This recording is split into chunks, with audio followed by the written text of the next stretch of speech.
Every summer weekend, families flocked to Rainbow Mini Golf for birthday parties, date nights, and lazy afternoons watching kids chase colorful balls through windmills and castles. For 8 years, Cassandra Casey Thompson had managed the course with endless patience for children who couldn't hold putters properly and teenagers who treated mini golf like a social event.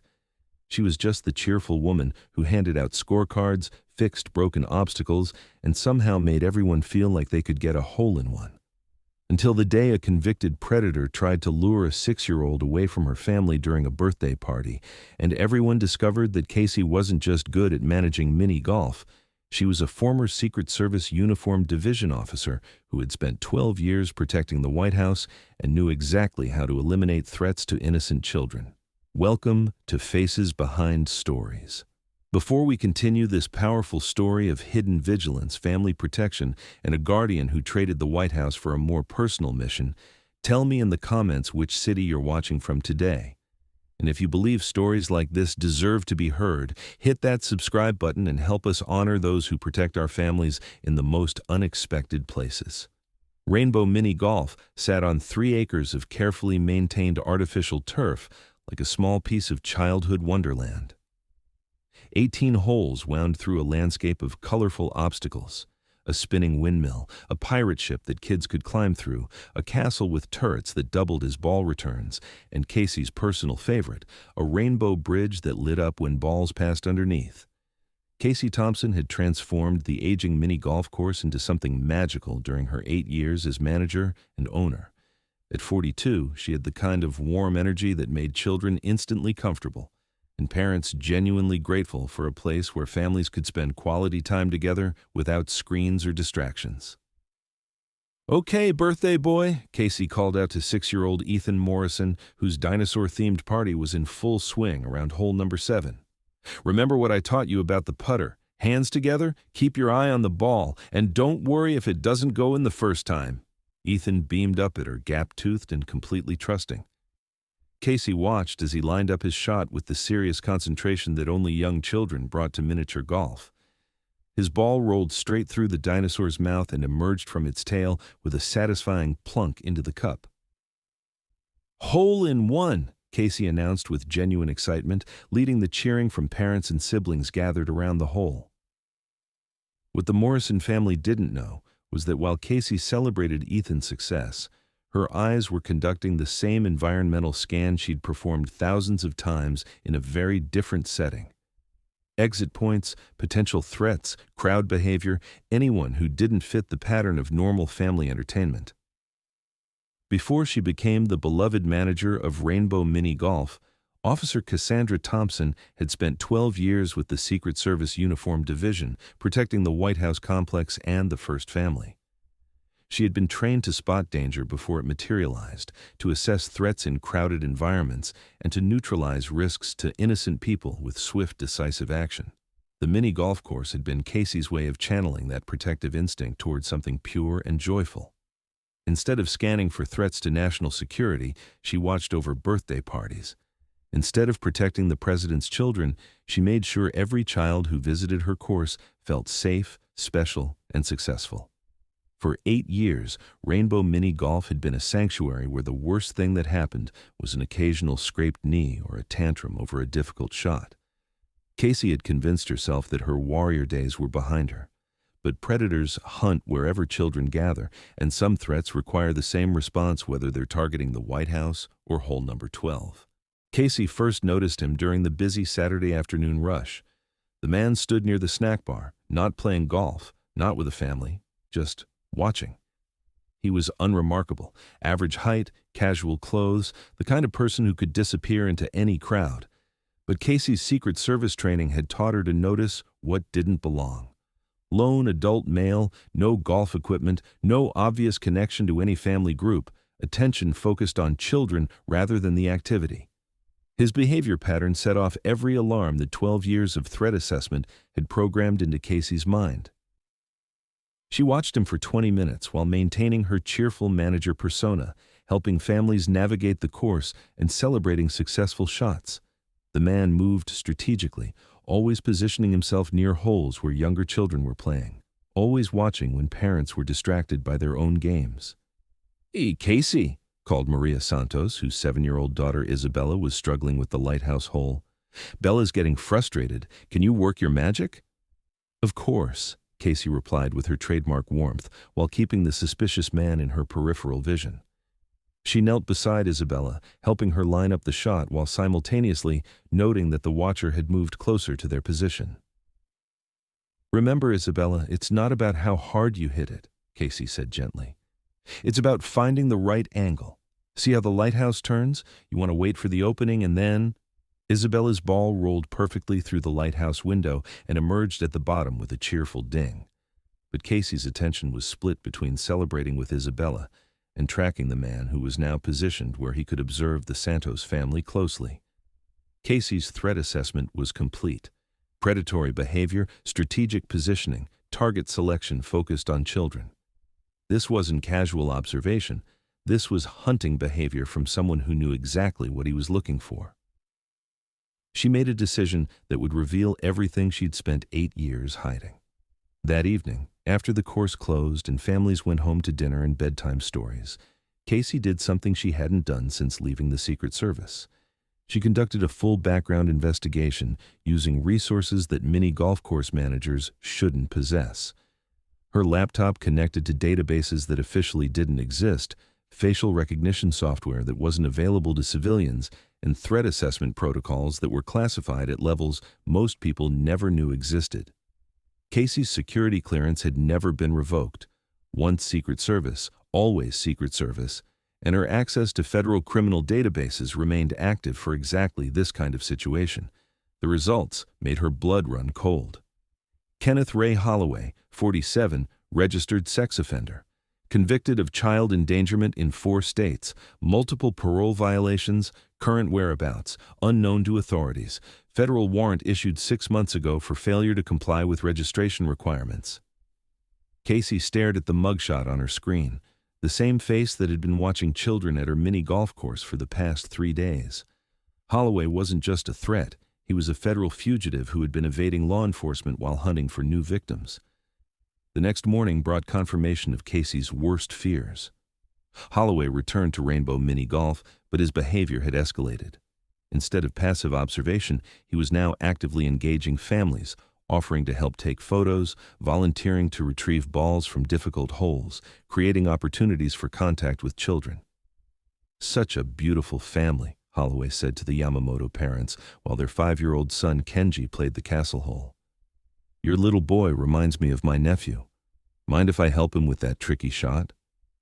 Casey watched the interaction from her position at the snack bar, every protective instinct screaming. Mrs. Yamamoto looked uncomfortable but didn't want to be rude to a seemingly helpful stranger. Mr. Yamamoto was focused on his phone, not paying attention to the approach. When Holloway knelt down beside Kenji and placed his hand on the child's shoulder, Casey Thompson stopped being a mini golf course manager and became a Secret Service officer protecting an innocent target from a confirmed threat. "Excuse me, sir," Casey called out, approaching with the kind of calm authority that made everyone in earshot pay attention. "I need to speak with you about course policies." Holloway looked up from where he was crouched beside Kenji, his hand still on the child's shoulder. Up close, Casey could see the nervous energy of someone living on the run, constantly scanning for law enforcement, ready to bolt at the first sign of official attention. "Just helping the little guy with his shot," Holloway said, trying to maintain his helpful stranger facade. "Sir, I'm going to need you to step away from the child," Casey said, her voice carrying an undertone of authority that made the Yamamoto parents look up from their own activities. "Course policy prohibits adults from providing physical assistance to children who aren't their direct responsibility." It was a reasonable-sounding rule that Casey had invented on the spot, delivered with the kind of professional confidence that discouraged argument. But Holloway's reaction confirmed every suspicion Casey had developed. Instead of apologizing and stepping back like a legitimate customer would, Holloway's eyes darted toward exit routes while his grip tightened slightly on Kenji's shoulder. Classic flight response from someone who knew he was being identified by someone with authority. "Actually," Casey continued, stepping closer and positioning herself between Holloway and the child, "I'm going to need to see some identification. We've had some security concerns recently.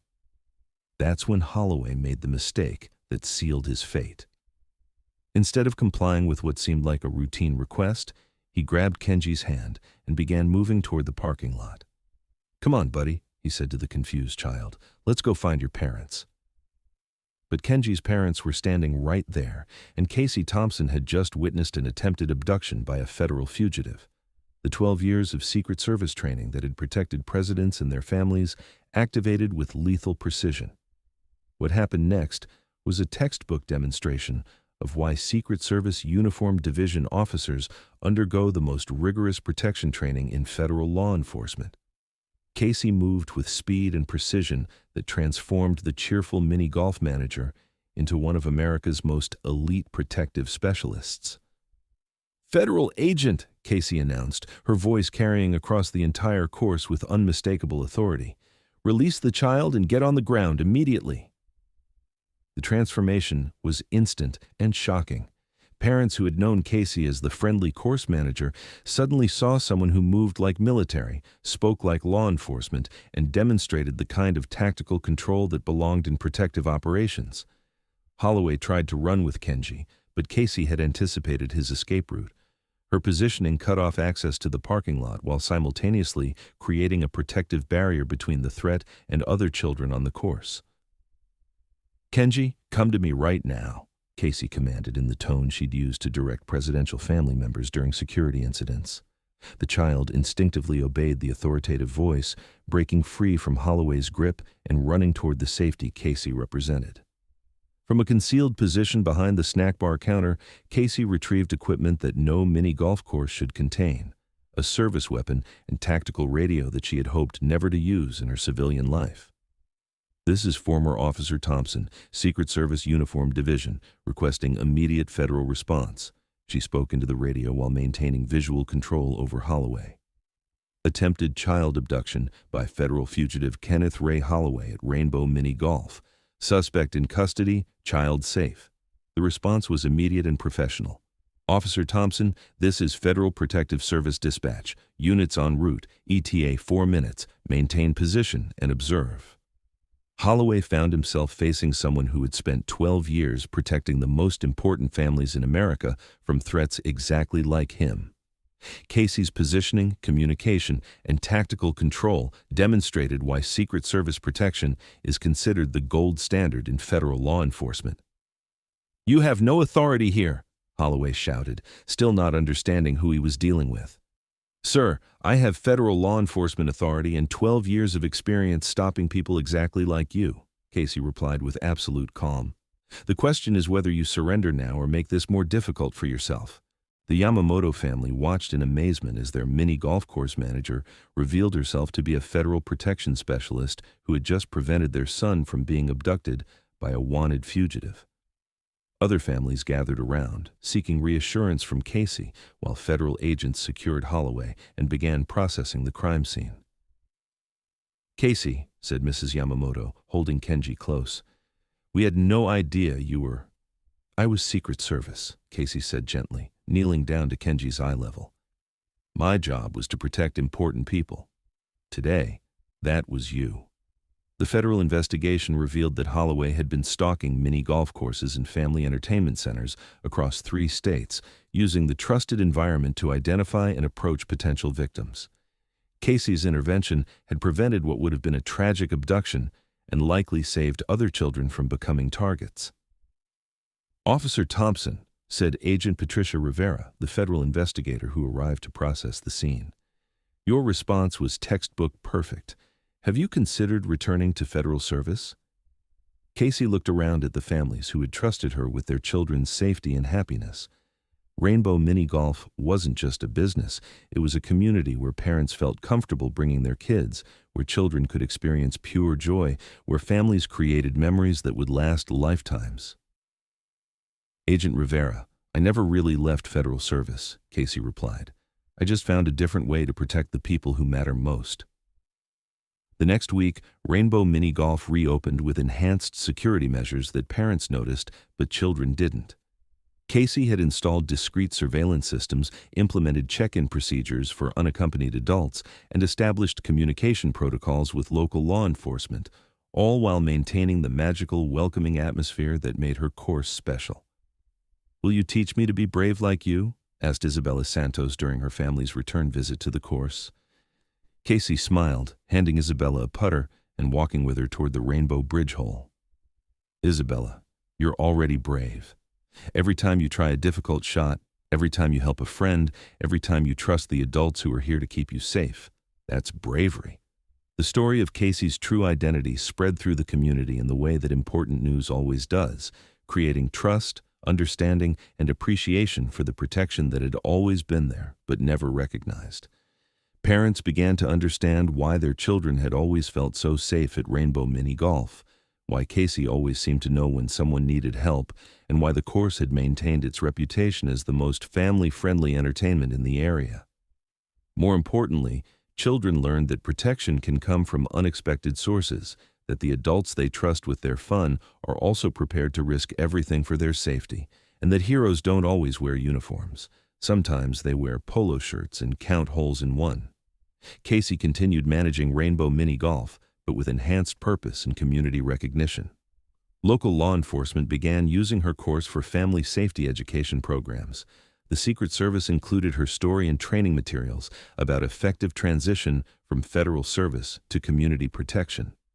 Parents started bringing their children specifically to Casey's course because they knew their kids would be safe, happy, and guided by someone who understood both childhood joy and adult responsibility. 6 months after the Holloway incident, the community installed a small plaque near the 18th hole, "In appreciation of those who protect our families in every setting." Casey never acknowledged it directly, but she'd smile when children asked about it. The most important change was that Casey's story became an example for other federal agents transitioning to civilian careers, how protective instincts could be channeled toward community service, how elite training could enhance rather than complicate normal life, and how the mission to protect innocent people never really ends. It just finds new expressions. Casey proved that service takes many forms.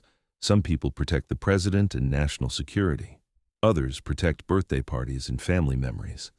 The most effective guardians understand that every child deserves the same level of protection, whether they're in the White House or on hole number 12 at Rainbow Mini Golf. The greatest victories are often the quietest ones, not the incidents that make headlines, but the moments when children can play without fear, families can relax without worry, and communities can trust that someone is always watching over what matters most. This story was brought to you by Faces Behind Stories. Have you ever encountered someone whose quiet expertise suggested hidden depths? Tell us about them in the comments below and let us know what city you're watching from today. If you believe stories like this deserve to be heard, subscribe to support the channel. We honor the guardians who continue teaching, one lesson at a time.